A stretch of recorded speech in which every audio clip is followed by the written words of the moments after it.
Sexta parte del audiolibro La sombra del padre de Jan Dobrazinski. Ya era de día y el sol estaba muy alto en el cielo cuando empezó a bajar. La ciudad a sus pies despertaba. Balaban los rebaños que salían a pastar. Rebuznaban los asnos cargados. Los porteadores de agua hacían oír sus gritos. Resonaban centenares de voces humanas. Ahora sabía cómo actuar. Iría a casa de Cleofás y le pediría con humildad su permiso para llevar a Miriam a su casa. Cuando estuviese viviendo juntos, se acallaría las risas y las mofas. Después de cierto tiempo sería necesario abandonar Nazaret. Irían a Belén. Se instalarían en la tierra de sus padres.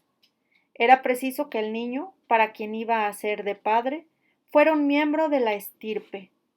Embebido en estos pensamientos, caminaba deprisa, y ya, cerca de su casa, vio a Cleofás de pie delante de la puerta abierta. La turbación ahuyentó al entusiasmo. Se detuvo, preguntándose qué era lo que iba a oír. Cleofás salió a su encuentro apurado, pero radiante. He venido a primera hora, empezó. He visto la puerta abierta y tú no estabas. No sabía qué te habría pasado. Bajó la vista confuso.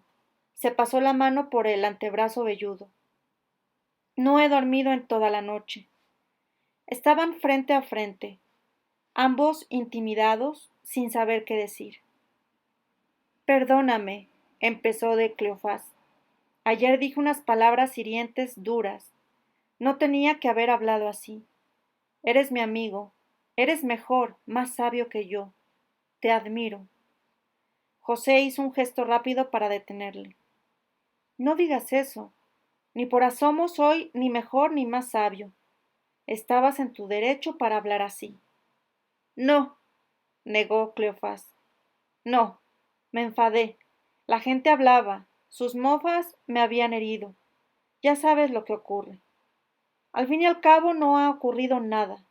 Desde el momento en que nos pusimos de acuerdo, se convirtió en tu mujer. Pero estaba en tu casa. Por eso se burla la gente y a ti te duele. La gente de aquí disfruta burlándose a la menor ocasión. Se divierten con ello. Se burlan porque se alegran de que los demás no sean mejores que ellos. Pero se olvidan enseguida. Mañana mismo ya no se acordarán. No tenía que haberme preocupado. Pero estabas preocupado y yo lo sentía. No sabía qué hacer para recuperar tu amistad. No tienes que hacer nada. Ya lo he olvidado. Alégrate más bien de que vas a tener un hijo varón, porque mi mujer dice que será varón sin duda alguna. El primer hijo es una bendición del Altísimo. ¿Entonces no estás enfadado? He venido corriendo de madrugada para pedirte perdón por mis palabras. No te disculpes. ¿Me permitirás llevar a Miriam a mi casa? Arreglaremos cuanto antes el traslado. La muchacha está cansada. Tiene que haber trabajado mucho en casa de Zacarías. Isabel tuvo un embarazo difícil, pero ha dado a luz fácilmente y sin problema. Eso también es algo extraordinario. El Altísimo hace cosas extraordinarias y no nos la pone siempre ante los ojos. Te doy las gracias, Cleofás, por haber querido venir. Tenía que venir. Durante toda la noche estuve pensando que estarías probablemente ofendido y que quizá no querrías seguir siendo mi amigo. Pero yo no he tenido nunca un amigo como tú. Tu amistad es una alegría para mí. Para mí también. Se abrazaron afectuosamente. Y ahora, le dijo Cleofás, vete a verla. Está en el prado con el rebaño.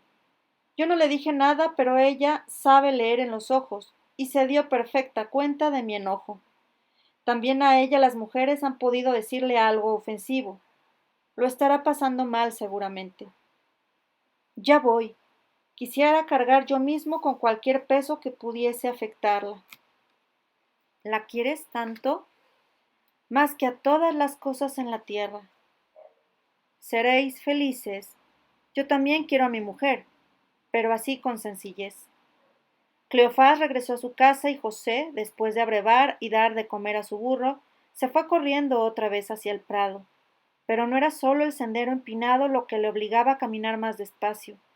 La alegría que sentía, sabiendo que no tendría que pensar en separarse de Miriam, la alegría aún mayor después de su conversación con Cleofás, dejó paso a un sentimiento de nueva timidez, superior al que había experimentado el día de su primer encuentro con Miriam.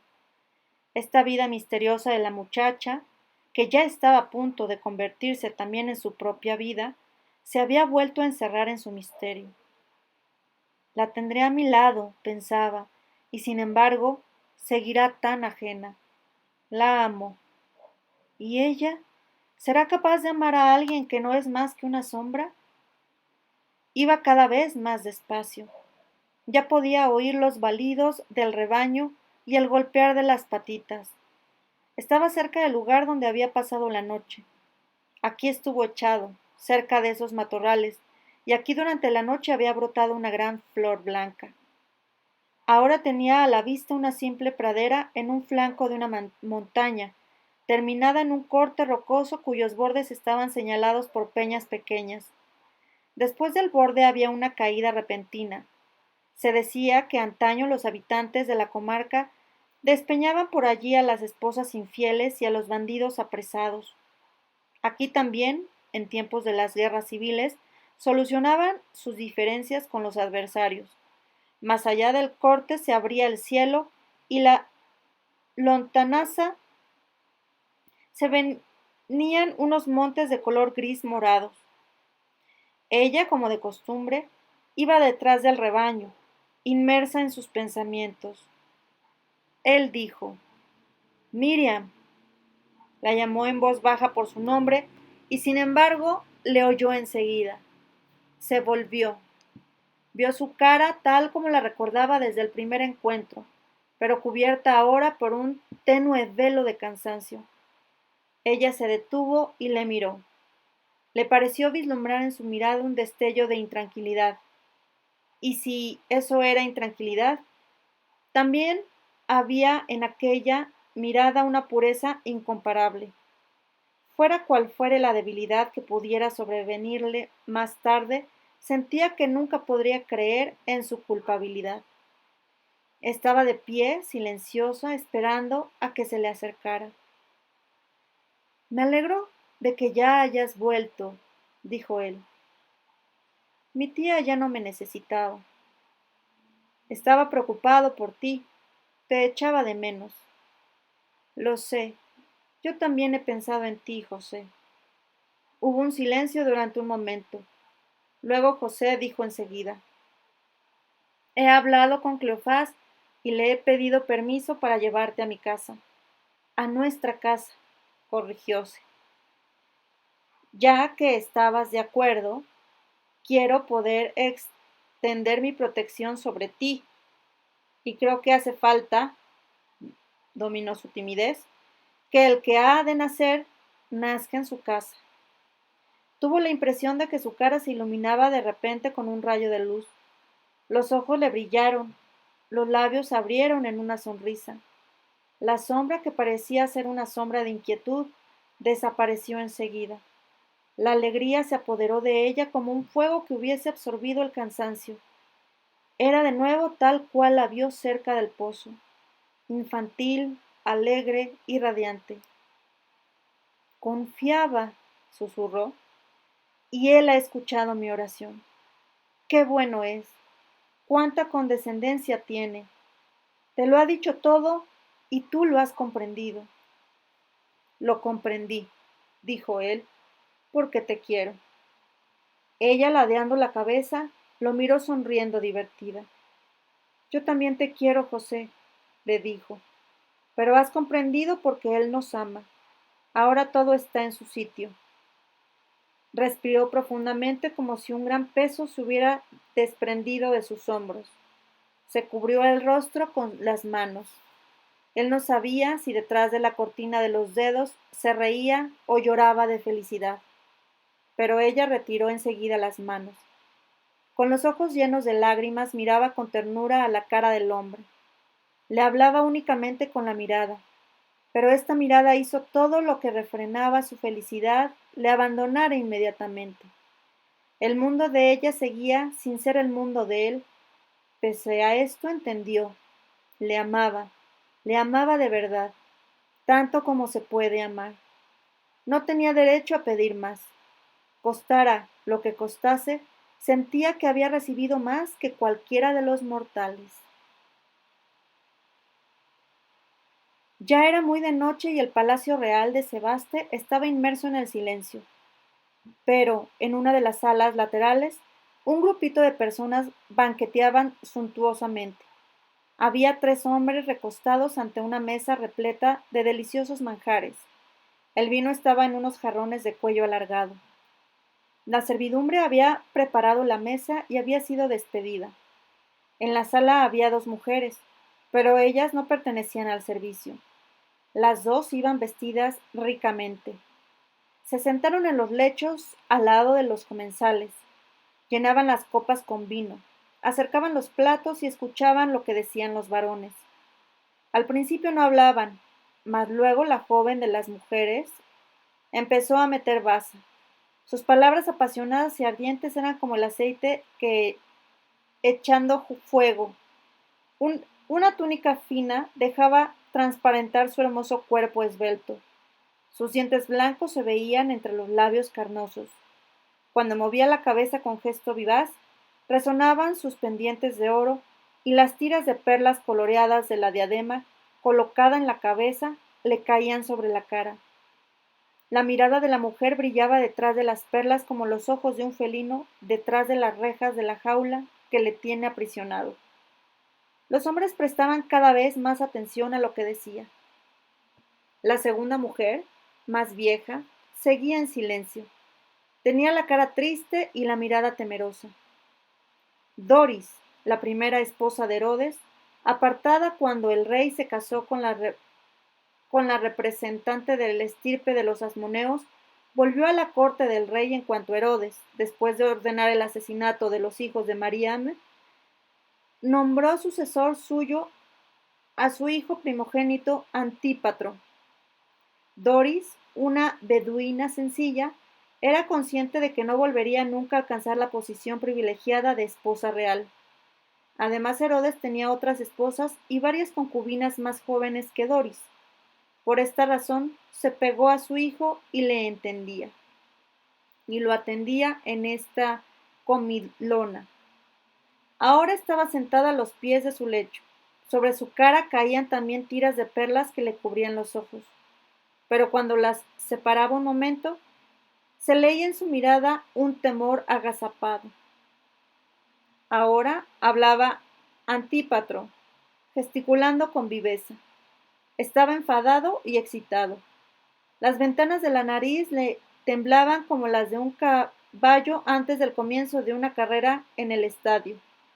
El hecho de haber sido nombrado sucesor lo había reconciliado con su padre. Tenía el recuerdo muy vivo de haber sido apartado del trono durante largos años. No confiaba en la volubilidad de Herodes. Los soberanos idumeos le habían legado su violencia y el amor al desenfreno, 2 tendencias que sofocaban con extrema facilidad la ponderación. ¿Sabéis que ha hecho cargo con extrema solicitud de los hijos de Alejandro y Aristóbulo? Decía. ¿Qué significa eso?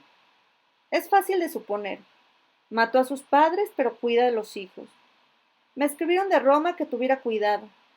Parece ser que el César comentó, al enterarse de la muerte de los hijos de Mariam, que con Herodes más vale ser cerdo que hijo.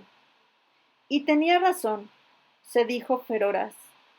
No prueba la carne de cerdo para congraciarse con los judíos. Probablemente también para congraciarse con ellos, cría a esos cachorros. Y eres tú, el dedo de Antípatro apuntaba hacia su tío, quien se ha hecho cargo de ellos. La voz de Antípatro se convirtió en grito, pero el rey de Perea permaneció tranquilo. Mientras el otro se desgañitaba, él dejaba caer las palabras con lentitud, acariciándose al mismo tiempo la barba teñida con gene. Aunque mucho más joven que Herodes, ya no era un hombre joven. Ocultaba su edad tiñéndose y rizándose el pelo. A los pies de su lecho estaba sentada su mujer Roxana. Ella era la primera que se entrometía en la conversación con sus palabras apasionadas. Antes había sido una simple esclava, pero Feroraz se había enamorado tan locamente de ella que la había convertido en su mujer legítima. Por ella había rechazado el matrimonio propuesto por Herodes con Quipros, la hija del rey. Esto había dado lugar a una explosión de furor de Herodes. Pese a las exigencias de su hermano, Feroraz no apartó a Roxana. En la corte se decía que el viejo rey trataba de conquistar a Roxana, pero ella se había resistido a su galanteo. Las relaciones entre los hermanos empezaron a deteriorarse. Feroraz se dejaba influir cada vez más por su mujer, su suegra y su cuñada. Las tres mujeres llegaron a formar a su lado un verdadero consejo del reino, sin cuyo acuerdo no podía emprender nada. Reñían con Salomé, con sus hijas y con las hijas de Herodes. Sin embargo, consideraron oportuno el entendimiento con Doris. Ella no importaba. Se trataba de acercar a Feroraz y Antípatro. Es como has dicho, dijo Feroraz. Crías unas víboras, chilló Antípatro. Tranquilo, tranquilo, le acallaba Feroraz. Y más vale que no grites tanto. Una cosa es lo que quiero y otra lo que tengo que hacer. Herodes me los ha mandado para que cuide de ellos. Detrás de esto hay una trampa. Herodes no quiere enemistarse con los judíos asesinando a los nietos de Mariam. Preferiría matarlos cuando esté bajo mi protección, pero yo los voy a cuidar muy mucho. Cuando crezcan y tengan fuerzas, nos arreglarán las cuentas. Los dientes de estos cachorros no crecerán tan deprisa. Hasta entonces tiene que haber muchos cambios y habrá cambios. ¿De qué estás hablando? Feroraz se acomodó en su lecho y miró con ternura a la mujer sentada a sus pies. Roxana le contestó con una sonrisa salamera, pero en cuanto el rey hubo vuelto la cabeza, miró a Antípatro. Una chispa de entendimiento apareció en los ojos del sucesor de Herodes y de la hermosa beduina. Feroraz no pudo notarlo. Sin embargo, el intercambio de miradas no pasó inadvertido a los ojos de Doris. La mujer bajó rápidamente la cabeza. No quería que supieran que sus maquinaciones habían sido descubiertas. Doris conocía a Roxana y le temía. Tu padre, Feroraz hablaba despacio, acariciándose la barba. Decidió que todos en el reino prestaran juramento al César. Me estoy preguntando con qué fin lo está haciendo. ¿Temes que te quite la perea? Me preocupo por diversos asuntos que deberían interesarnos a los dos. Por eso estamos hablando. Herodes está envejeciendo. Finge que todavía tiene fuerzas. Yo sé, sin embargo, que le corroe una enfermedad mortal. Te nombró a ti sucesor suyo, pero sabes qué poco dura su gracia. Te preocupas con la suerte de los nietos de Mariam. Déjamelo a mí. Tú piensas que tienes hermanos y que cada uno sueña con el poder. Feroraz te tiene aprecio, Antípatro, dijo Roxana. Ha dicho la verdad. El rey sonrió. Te tengo aprecio. Yo tengo en mis manos a los nietos de Mariam y tú tienes que vigilar a tus hermanos. A mí me parece que Herodes, con su nuevo decreto, se enemistará otra vez con los judíos. ¿Qué te parece a ti, Boarges? El tercero de los comensales hablaba poco. Tenía el cuerpo blanco y grasiento. Los pequeños ojos entreabiertos surgían apenas visibles de sus mejillas regordetas. El pelo rizado, recogido por una cinta dorada, le caía sobre los hombros redondeados como los de una mujer. Una cadena gorda de la que pendía una placa preciosa se balanceaba sobre su pecho lampiño. Tienes razón, rey, dijo con voz fina, chillona. Eso no le va a gustar a los judíos. La noticia del decreto ya es de dominio público y el descontento va en aumento. Los fariseos soliviantan al pueblo. ¿Para qué lo habrá mandado? Preguntó Antípatro. Feroraz está preocupado también, interpuso Roxana. Esperamos que tú, Boarges, nos lo expliques. Feroraz dirigió sus palabras al eunuco. El rey, dijo, quiere arreglarle las cuentas a los fariseos. ¿Qué quieres decir con eso? Le preguntó Feroraz. El rey, Boarges hablaba despacio como reflexionando, hace mucho por los judíos. Construye un templo para ellos y tiene entre los judíos muchos amigos sinceros. Entre los sacerdotes, los saduceos, los comerciantes ricos, los cortesanos, empezó a desglosar Roxana. La reina está en lo cierto, reconoció Boarges, pero los fariseos no son amigos del rey. Antes se rebelaron y fueron castigados cruelmente. Sin embargo, dijo Antípatro, últimamente el rey habla también amistosamente con los fariseos. Con algunos, interrumpió Roxana. Sí, con algunos, dijo Boarges. A los demás los odia como antes. Si se rebelan, hay madera preparada para 1000 cruces. Al pronunciar las últimas palabras, Boarges lanzó una carcajada y su risa sonó como un graznido. Roxana, recostada al lado de su marido, apoyó los codos en la mesa del banquete. Sus dedos, con las uñas pintadas de rojo como mojadas en sangre, estaban doblados igual que garras. Me supongo que no nos vamos a preocupar por los fariseos, lanzó Antípatro. No se trata de preocuparnos por ellos, dijo Roxana, pero tenemos que recordar que tienen influencia sobre la masa de los jamjarés. En el fondo son gente inteligente y no son en absoluto enemigos tuyos, Antípatro, ni de Feroraz. ¿Y tú qué sabes? Preguntó Antípatro mirando sorprendido a la mujer. Lo sé, dijo ella con aire misterioso. He hablado con ellos. He oído decir que ellos no hablan con mujeres. Tal vez no hablen con otras. Conmigo hablan. ¿Y qué te han dicho? Muchas cosas. Que odian a Herodes, que esperan a un Mesías. ¿Qué es un Mesías? Preguntaron los tres a una. Se echó a reír con risa burlona. Queréis mandar en los judíos y no lo sabéis.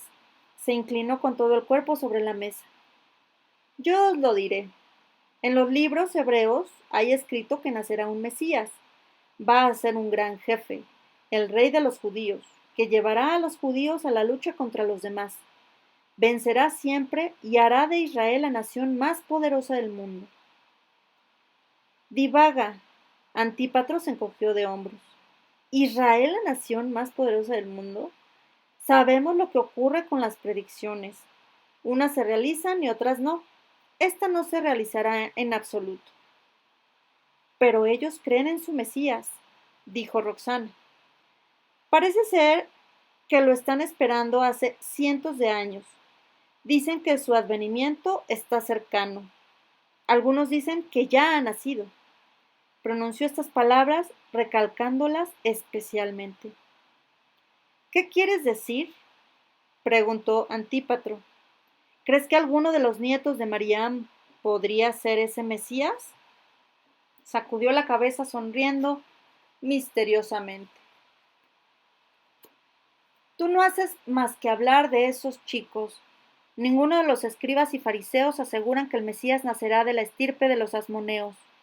Hay algo en la profecía que hace referencia a la estirpe de David. La estirpe de David ha caído muy bajo, hizo notar Boarges. El rey ha hecho sus investigaciones, pero son unos simples amhares. Los fariseos consideran que las palabras sobre la estirpe de David no significan nada. Aseguran que podría ser un hombre de una estirpe totalmente desconocida, e incluso de una estirpe extranjera. Volvió a recalcar la última palabra. ¿Extranjero? Exclamaron al unísono Antípatro y Feroraz. Extranjero, repitió ella triunfalmente. Bajó la voz. El soberano, que asegure la grandeza de los judíos, podría ser reconocido como Mesías. Si Herodes se entera, dijo Feroraz. Incluso si se entera, no le servirá de nada, lanzó ella. Ofende la religión judía, robó el oro de la tumba de su rey. Los fariseos echaron una maldición contra él.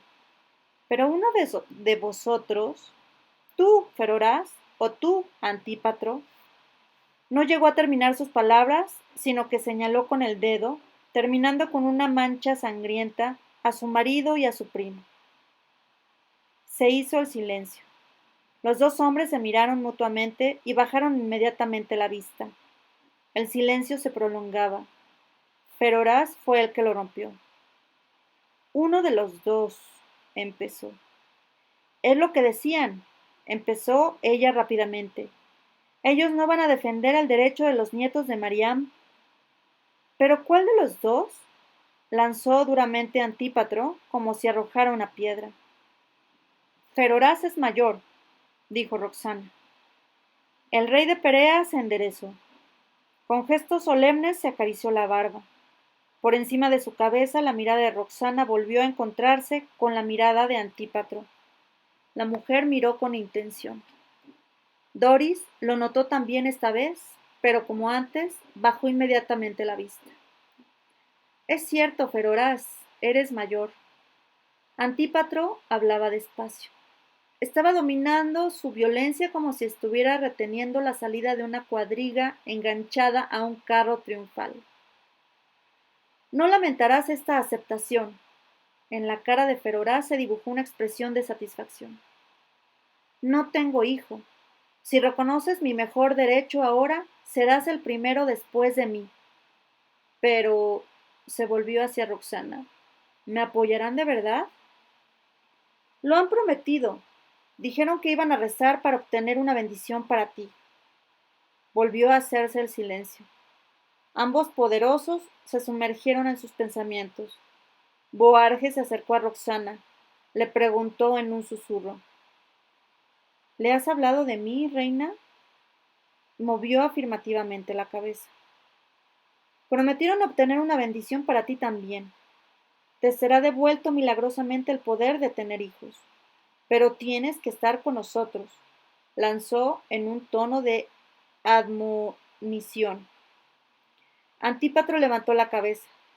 ¿Y qué tenemos que hacer si Herodes elimina a los fariseos? Preguntó.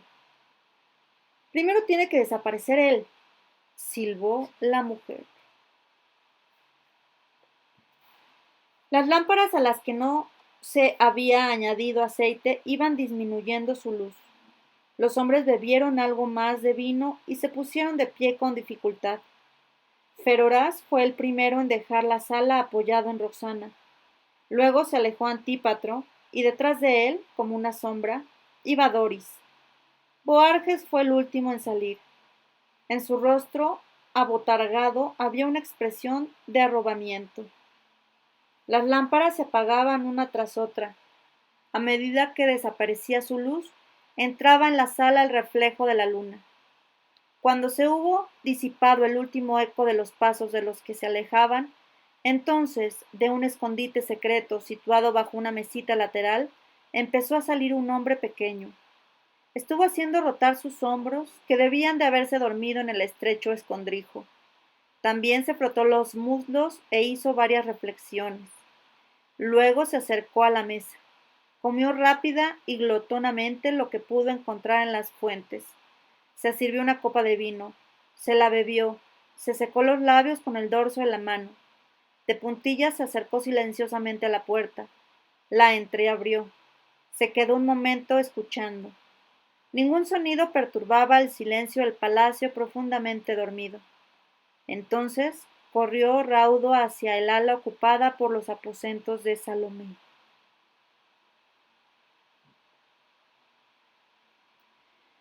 Por encima de su banco, en el que iba tomando forma una reja, José miraba repentinamente a Miriam, que se movía por la estancia. Por fin la tenía en su casa y sentía por ello una gran alegría. El traslado de la desposada a la casa del marido se hizo modestamente, pero conforme a la costumbre. La víspera por la noche, José, acompañado por dos jóvenes vestidos con trajes de fiesta, se presentó en casa de Cleofás para recoger a Miriam. La llevaron de casa a su encuentro con el pelo suelto sobre los hombros, con la cara cubierta por un velo que dejaba ver únicamente sus grandes ojos, negros muy abiertos. Llevaba unas placas de oro colgadas en la frente y un vestido recto rígido que le dificultaba los movimientos. El cortejo se puso en marcha hacia la casa de José.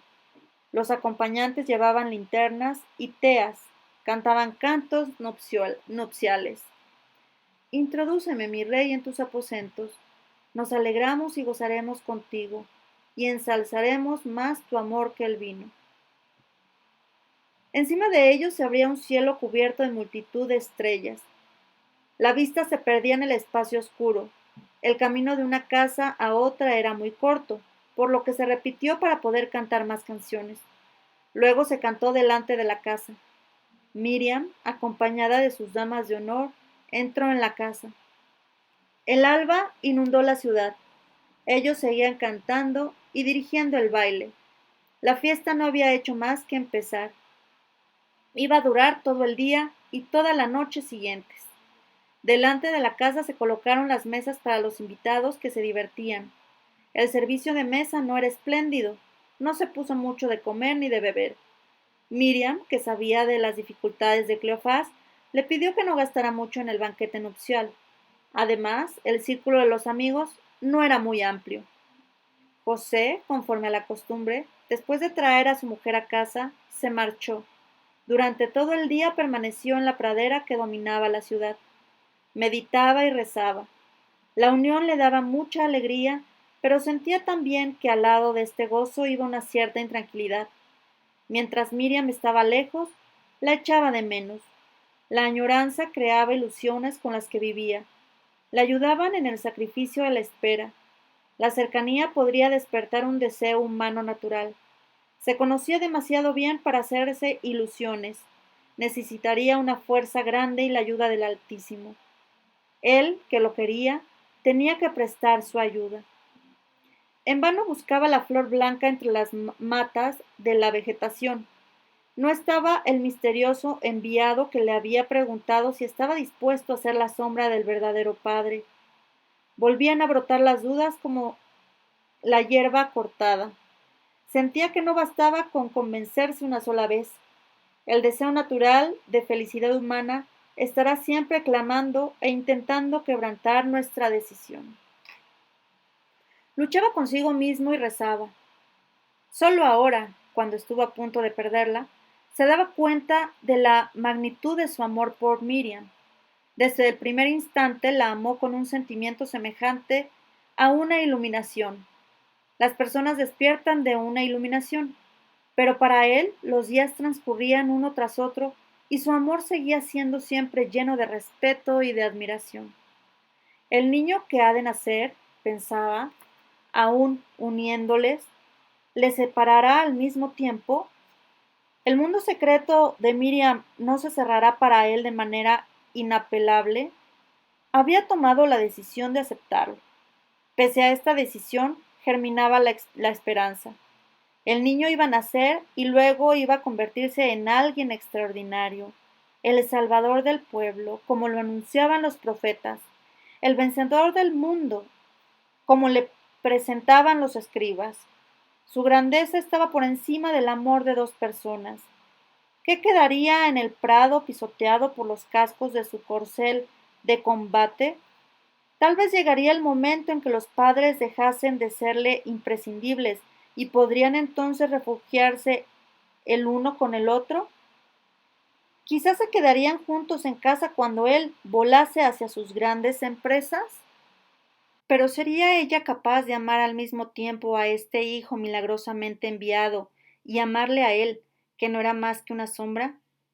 El amor de la madre para su hijo nace del amor para el padre, y él no será mi hijo. Tendrá a su verdadero padre, que extenderá sobre él y sobre su madre el manto de su protección. Yo seré siempre una sombra. Las sombras desaparecen cuando el sol sale. Y de nuevo le inundó el corazón una ola de pesadumbre. Pero simultáneamente, de lo más profundo de sus entrañas, brotó un pensamiento opuesto al sentimiento que le llevaba a envidiar al hijo el afecto de su madre. Es cierto, se le exigía que fuera solo una sombra, pero aquel que iba a nacer no le era ni podía hacerle indiferente. No fue solo el deseo de obedecer lo que le llevó a prescindir del derecho a la más hermosa de las mujeres. No solo le mandaron esperarla, también esperaba a aquel que iba a nacer como hijo suyo. Un sueño le había exigido que se diera ante el otro. No podía luchar con el amor de ella hacia el hijo. Había que aceptarlo. Había que ceder. Aquel otro amor era más grande. Si no fuera tan grande, ella no habría sido elegida. De la misma manera que había creído en lo que ocurrió, tenía que entregarse con confianza en las manos de Miriam. No preocuparse por lo que quedaba para él, dejar que ella decidiera de sus vidas, alegrarse con lo que recibiera. En su alrededor no ocurría lo mismo. Los maridos escogen, los hombres deciden, las esposas están obligadas a obedecer y servir. En su matrimonio, él sería el sometido. Él esperaría para poder participar en el amor de los otros dos. Cuando llegó el atardecer, oyó las llamadas de los acompañantes. Vinieron a buscarle para llevarle al último acto de la ceremonia. Los tres bajaron de la ladera. No decían nada. Caminaban en silencio y a José le parecía oír el latir de su propio corazón. Ya se veían desde lejos las luces de numerosas linternas encendidas ante la casa. Unas cuantas lucecitas se separaron del montón, yendo al encuentro de los hombres que se acercaban. Eran las damas de honor que venían al encuentro del desposado. Enseguida estuvieron a su lado. Unas linternas ardían con una llama larga, otras una llamita débil. Se levantó el viento, entonces las damas protegieron las llamas con sus manos. Los dedos de las muchachas, transparentando la luz de las llamas, tenían la forma de conchas marinas. Las damas rodearon a José y le llevaron hacia los invitados reunidos. Caminaban cantando. Los invitados a la boda esperaban delante de la casa. Vio a Miriam en medio, vestida con la misma ropa nupcial rígida, mientras unas damas conducían a José, otras, cantando también, le traían a la desposada. Los invitados lanzaban granos a puños sobre la pareja que se estaba acercando mutuamente. Las llamas también fueron cubiertas con incienso, por lo que los dos grupos que se acercaban iban envueltos en una nube aromática. Por fin la pareja se reunió. José extendió las manos y despacio, con unción, quitó el velo que cubría la cara de Miriam. En el fulgor parpadeante de las luces miraba la cara cansada, pálida, emocionada. A pesar de las ojeras, nunca le había parecido tan hermosa, más deseada y al mismo tiempo más inalcanzable. Si no hubiera considerado que era preciso hacer lo que manda la costumbre, se habría arrodillado delante de ella. Se sentía como un pastor de las montañas que recibía a una princesa por esposa y con ella su reino. Se le planteó de repente, ¿qué le puedo dar a ella que lo ha recibido todo? ¿Una protección de cara a la gente para unos meses? Cuando nazca el niño, todo cambiará. El hijo prodigioso rodeará a su madre con una poderosa protección. ¿Qué iba a quedar para él? Pero rechazó inmediatamente esas ideas. Incluso si toda su vida tuviera que limitarse a estos pocos meses de servicio, su amor estaba dispuesto a conformarse con eso. Mirándola a los ojos decía, si he de serte útil para este poco tiempo, acéptame. Sus ojos estaban llenos de ternura, no hablaban de ningún plazo, solo esperaban amor. A cambio de esta mirada suya, quería ser generoso hasta el límite del anonadamiento. Después transcurrieron los días. La tenía siempre a su lado.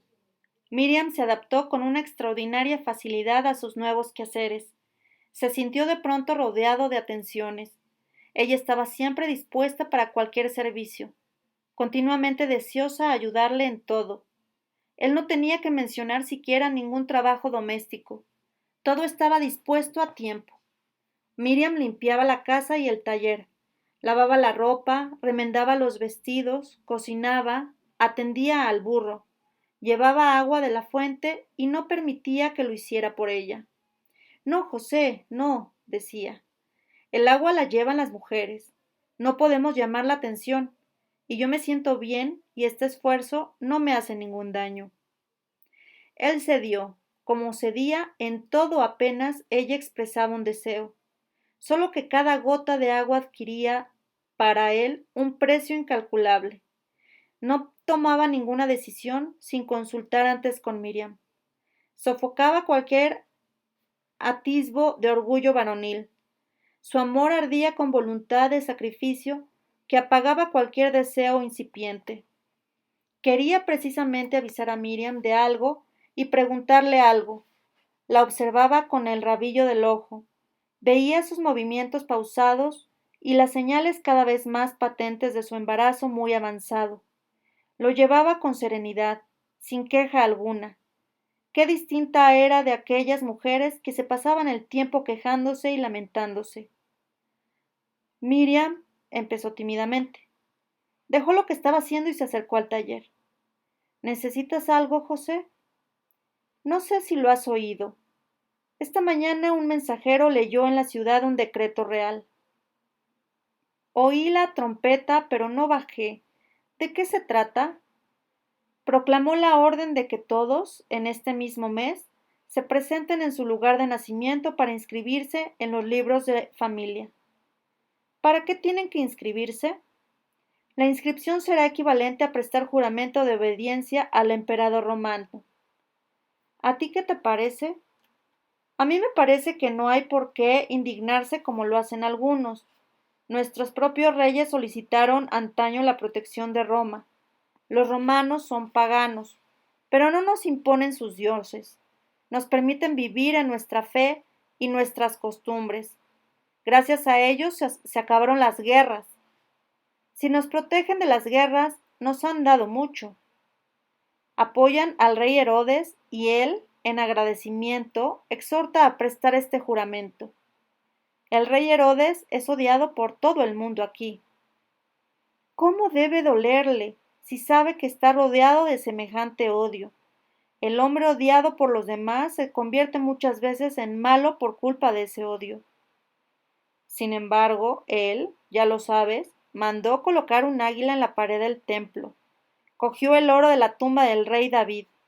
Mandó ejecutar a la reina Mariam y luego a sus hijos.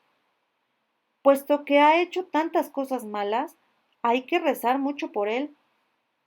Se calló un momento. Había oído decir más de una vez que había que rezar para que el Altísimo castigase a Herodes por sus crímenes. Sin embargo, el deseo de su mujer de rezar por el rey malvado le parecía mejor, aunque nunca había sido él el primero en decirlo. De nuevo tuvo la sensación de que era ella quien le llevaba por un camino a la vez audaz y cautivador. ¿Entonces consideras que debería ir a Belén? Preguntó. Puesto que lo exige el decreto real. Pero acuérdate de que te dije que mi hermano. Seba vino a verme y me aconsejó que no volviera a Belén. Ellos están continuamente asustados. ¿Con razón? A mí me parece que son temores infundados. Has respetado su voluntad mientras no existía este decreto. Si no vas a Belén, te vas a exponer a la ira de los funcionarios reales. Atraerás todavía más la atención sobre ti. Sí, he pensado lo mismo, pero no puedo dejarte aquí sin protección. No estoy sin protección. Tengo a mi hermana, pero pienso que no estaría mal que yo fuera contigo. ¿Tú, conmigo? Es imposible. Un camino tan largo y la estación se ha adelantado demasiado para viajar. ¿Y qué ocurriría si durante el camino se produjeran algunos disturbios? La gente se rebela, se opone, protesta contra Herodes. ¿Y si se diera entonces la contraseña para el levantamiento? Del dicho al hecho va un trecho. Soy fuerte y no temo las dificultades del viaje. y pienso que vas a tu pueblo natal, creo que deberías llevarme contigo para presentarme a los tuyos. Pero tu estado, Miriam. Normalmente cuando toca este tema se expresaba como si mencionaran un tesoro de gran valía que estaba en la casa del que no convenía hablar en voz alta. No tengo miedo, repitió ella. ¿Y si él necesita, dijo ella, nacer en tierra de sus padres?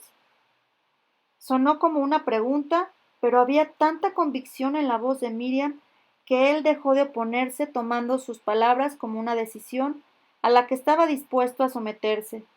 Se sintió conmovido de que quisiera entregar con tanta confianza el niño que iba a nacer bajo la protección de su estirpe. Puesto que piensas así, dijo, nos pondremos en camino. Habrá que salir cuanto antes, pasado mañana mismo. Durante el día de mañana podrás preparar la comida para el viaje y yo terminaré los trabajos encargados.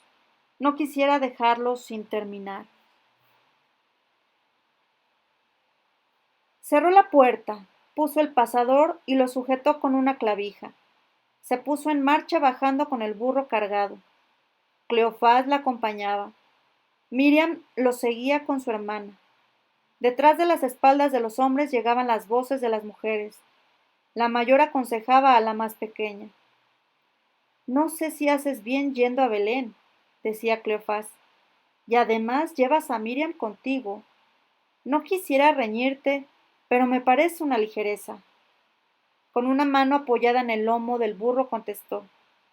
Sé que nos aprecias, reconozco que me marcho con aprensión.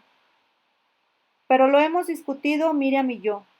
A ella también le parece que lo correcto es cumplir con la orden del rey. Además, soy el mayor de la estirpe. Debería estar inscrito en el libro de familia. Y mi hijo, si naciera, de hecho él debería ser el dueño de la campa. ¿Te habrán dejado algo? En la voz de Cleofás sonaba la duda. Mi padre me dejó el campo de David. Es una pequeña parcela. Que no te engañen al menos. Perdóname que te lo diga, pero la gente de tu linaje... Hablas con razón y con mucho corazón. Ninguna estirpe está libre del pecado. ¿Pero no te quedarás en Belén? Ahora no, ya que están atemorizados. Creo, sin embargo, que después de cierto tiempo nos iremos allí y nos quedaremos para siempre. Haz lo que te parezca. Eres prudente y la bendición del Altísimo está sobre ti. ¿Nos veremos entonces dentro de poco? Así lo creo. ¿Por qué no has cogido ninguna ropita para el bebé? Oyó que la mujer de Cleofás le preguntaba a Miriam. Vamos con la familia de José. Si hace falta, me darán sin duda algo para envolverlo. No quería sobrecargar demasiado al borriquito. José ha cogido alguna que otra herramienta. El pobre animal tendrá que cargar también conmigo. Cleofás y su mujer les acompañaron hasta la carretera. Luego Miriam se montó sobre el asno. José cogió las riendas en la mano. Se volvieron otra vez y agitaron la mano en señal de despedida. Los otros le contestaron con el mismo gesto. Cuando la figura de su cuñado desapareció tras el recodo, José sintió en el corazón una punzada de intranquilidad. Se le presentó ante los ojos su último viaje, el calor y el cansancio del camino, los páramos que habían de atravesar, vadear el río, el ataque de los bandidos. El recuerdo de todo esto le había llevado un pavor durante los largos días y aún más largas noches, cuando Miriam se fue a casa de Isabel. Ahora se enfrentaba con lo mismo y no iba solo. Las noches de comienzos de primavera eran glaciales. Durante el día caían unas tormentas violentas, tanto más violentas cuando estaban llevadas en las alas de un viento impetuoso llamado Quadim, que soplaba en esta época. Miriam no se quejaba de nada, y sin embargo todo parecía indicar que el momento del parto estaba próximo. No podían caminar deprisa. Había que evitar el pernoctar al raso. Había que, tendría que apartarse del camino para buscar alojamiento en los poblados cercanos. Si durante la noche se presentara repentinamente su hora, Miriam necesitaría tener a una mujer cerca. Los bandidos le inspiraban menos miedo. El decreto real había dado lugar a que los caminos estuvieran llenos de gente. Cuando llegaron a la ruta principal, que sin pasar por Samaria llevaba a Judea, se encontraron en medio de una multitud de viajeros. Muchos judíos se habían asentado en Galilea y otras regiones más lejanas. Ahora volvían a su lugar de nacimiento. Una masa ingente de personas se había puesto en camino. Los grupos se sucedían. Caminando se quejaban de Herodes, lo maldecían, pero callaban enseguida en cuanto se cruzaban con alguna patrulla de soldados del rey. Para evitar revueltas, Herodes había mandado vigilar los caminos. Los soldados iban a caballo. Eran hombres altos, fuertes y rubios, mercenarios, germanos, tracios o griegos, que, después de terminar su servicio en el ejército romano, se enrolaban al servicio del rey judío. Cuando se acercaban, todos bajaban la cabeza y caminaban en silencio. En cuanto desaparecían, las maldiciones y las imprecaciones brotaban con nuevos ímpetus. Gritaban: «Muera Herodes, mueran los idumeos, mueran los impuros». La gente se excitaba con estos gritos. Además, los habitantes de Galilea eran conocidos por su terquedad. Viviendo entre paganos, tenían que ocultar sus sentimientos. Pero aquí, en la carretera donde solo había judíos, los sentimientos reprimidos se manifestaban con toda su fuerza. Esta enorme multitud vociferante, que crecía de día en día, invadía por la noche el pueblo o poblado que encontraban en su camino. Todos los espacios libres eran inmediatamente ocupados. Cuando se detuvieron el primer día para pernoctar en una aldea cerca de Citópolis, José se dio cuenta de las dificultades que tendría que sobrellevar durante el resto del trayecto. Cuando llegaron a la aldea, todas las casas estaban repletas de viajeros. Los viajeros se comportaban sin miramientos. Era impensable que alguno estuviera dispuesto a ceder ni siquiera un trozo del espacio que ocupaba. Los que llegaban primero rechazaban a los que aparecían más tarde. Se gritaban maldiciones e imprecaciones. La fuerza y el dinero lo decidían todo. La presencia de una mujer no movía a nadie a ser más correcto. Los hombres bebían y borrachos hablaban delante de Miriam con palabras soeces. Mientras tanto, había llovido. Un agua helada había caído a cántaros del cielo. El viento ululaba, la tierra se convirtió en un barrizal. Después de largas discusiones, José consiguió convencer al dueño de una de las casas para que le dejara pasar con Miriam a un pajar repleto de gente. El dueño le exigió por este resguardo una suma bastante alta. «Tengo que cobrarlo de vosotros», explicaba con tono lloroso, «porque ¿quién me va a pagar todos los daños ocasionados? Mira la que arman, pisan, pisotean, lo destrozan, todo cogen lo que quieren sin pedirlo. Me han sacado el vino de la bodega y se lo han bebido todo. Se han metido en la despensa. Pero intenta decirles que me paguen. Se burlan y te dicen que lo pague Herodes. Y si no les das, son capaces de matarte. Por eso tengo que cobraros a vosotros, aunque veo que eres honrado». José miraba espantado lo que ocurría a su alrededor. ¿Eran los mismos campesinos y artesanos galileos con los que había tratado tantas veces? Siempre le habían parecido educados, bondadosos y piadosos. Ahora eran personas totalmente distintas. El dueño tenía razón. Cogían la comida y el vino sin pedirlo y aprovechaban la oportunidad para destruirlo todo. Cuando no tenían leña para encender el fuego, arrancaban la valla. Exigían que los moradores de la aldea les sirvieran. Llamaban al dueño para que les mandara a sus hijas porque querían divertirse con ellas. Se oían las palabras más obscenas.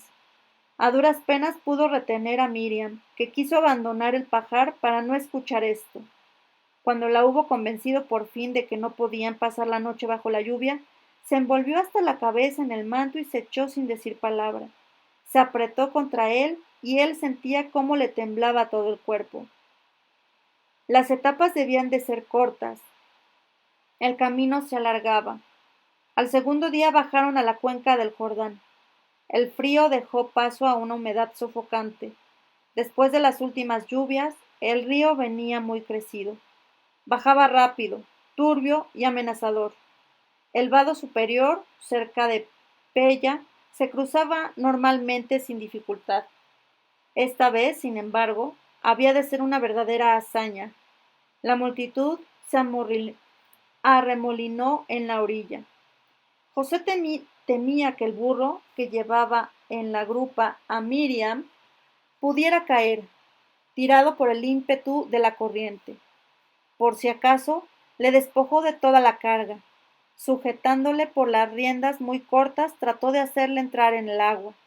Pero el animal, asustado por el ruido del agua y los chillidos de la gente, apoyó las patas y se negó a dar un paso. Levantó el palo para pegarle. Miriam lo detuvo. Le dio unas palmaditas en el cuello.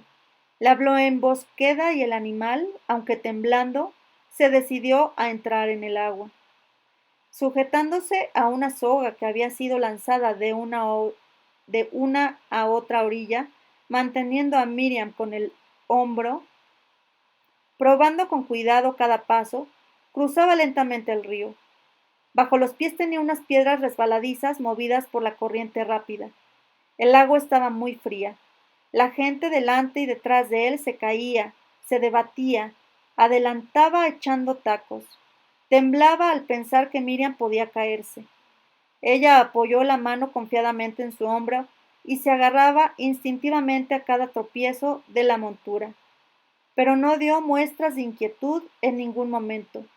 A pesar de la fatiga soportada, siguió siendo la de siempre, tranquila y serena. Cruzaron felizmente el Jordán, pero Miriam estaba calada y era menester que se secara la ropa antes de proseguir el viaje. José encendió fuego. ¿Cómo te sientes?, le preguntó preocupado. Perfectamente, le tranquilizó ella. Ya hemos cruzado el primer vado. Tiemblo al pensar cómo va a ser el vado inferior. Es siempre más difícil y el agua no va a decrecer en 2 días. ¿Por qué te preocupas antes de tiempo?, dijo ella. No te angusties con suposiciones. El Altísimo no dejará de velar. Asintió con la cabeza, pero no dijo ni una palabra. Como un relámpago pensó. Él está velando, sin embargo no quiere ahorrarme ningún trabajo. Como si adivinara sus pensamientos, dijo ella. No ocurrirá nada que pueda estar en contradicción con su voluntad. Él está velando y ayudando. A todos. Pero deja que nos afanemos para que pongamos la confianza en él. Me preocupa, sin embargo, dijo él, que llegues a agotarte. Sintió sobre su brazo la caricia de su mano. Él conoce también mi cansancio. Tal vez no quería que emprendiéramos este camino. Ella le sonrió. Los hombres no son más que hombres. Pueden equivocarse. Pienso a menudo que le gusta enderezar los errores humanos. No dijo nada más. En su cara apareció una expresión de profundo gozo. Desde que la tenía a su lado le notaba a menudo esta especie de arrobamiento en algo que estaba en ella y que tenía que ser para ella la mayor felicidad. Descansaron un poco. Cerca de ellos se reunió un grupo de hombres. Ellos también encendieron una hoguera. Gritaban, vociferaban, bebían. De nuevo se les escuchaban palabras groseras que llegaban hasta Miriam. La expresión de dicha reflejada en su cara se apagó. Hizo un gesto de dolor como si lo hubieran golpeado. Iré a tranquilizarles, explotó José al verlo. No, no, se opuso ella. No te escucharán o para molestar dirán incluso cosas peores. Si supieran, es mejor que prosigamos nuestro camino. No has descansado, no estás seca. Estoy casi seca. Lo demás se secará por el camino. Después de alejarse un buen trecho, preguntó ella, ¿conoces algún berecá que rece por quienes pecan de palabra? Es probable que no exista ninguna. Entonces hagamos una, pues hay que rezar mucho por estas personas. No era la primera vez que acudía a él para componer una nueva oración. Le rogaba, inventa las palabras para que recemos por Sara, que perdió ayer una moneda y está desesperada. Por el pequeño Necon, que se rompió la pierna y está triste. Por el pagano ese que le pegó a Joás. Por aquella mujer pagana cuya hija está tan enferma. A José nunca le parecían mal estas peticiones, pero él, aunque por naturaleza estaba lleno de benevolencia para con todos, no siempre conseguía componer una oración de inmediato por alguien que le había ofendido. Tenía que tranquilizarse primero. Para Miriam, la primera respuesta ante cualquier daño que los demás le hicieran era un deseo de rezar por los causantes de este dolor. Cuando él consideraba esto, aumentaba su convencimiento de que era esposo de una muchacha poseedora de una extraordinaria piedad. Dentro de él resonaba una especie de voz que decía, esto no es para mí, soy un hombre sencillo, yo quiero un amor humano corriente. Pero ahogaba inmediatamente esta objeción.